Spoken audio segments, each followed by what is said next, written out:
ওই তো, ওই দেখ পড়ে আছে। দাদা, হুম, আমার ব্লুটুথ স্পিকারটা কোথায়? আমি কি করে জানবো? ডায়ালগটা লেখা হয়েছে কি বলবে তাই, কিন্তু কখন বলছো, কিভাবে বলছো। দাদা, হুম, আমার ব্লুটুথ স্পিকারটা কোথায়?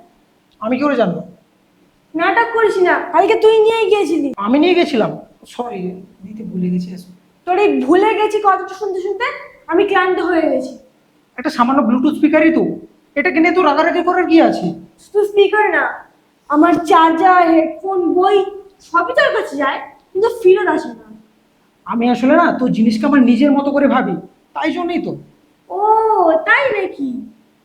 তাহলে এবার থেকে আমার পরীক্ষাগুলোও দিয়ে আসিস।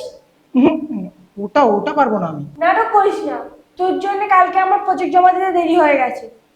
সত্যি আমি আসলে বুঝতে পারিনি। এখন আর বুঝতে পারিনি বললে কি হবে?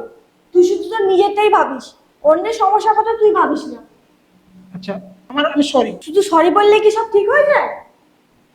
না, তবে হ্যাঁ, আজ থেকে আমি তোর সব জিনিস গুছিয়ে দেবো, সব গুছিয়ে দেবো। আর ভবিষ্যতে তোর কোনো জিনিস নেওয়ার আগে আমি তোকে অবশ্যই জিজ্ঞেস করে নেবো। তাহলে এখন আমার ব্লুটুথ স্পিকারটা খুঁজে দে। ব্লুটুথ স্পিকার, ওই তো, ওই দেখ পড়ে আছে। তাহলে এখন আমরা না দেখেই ঝগড়া করছিলাম।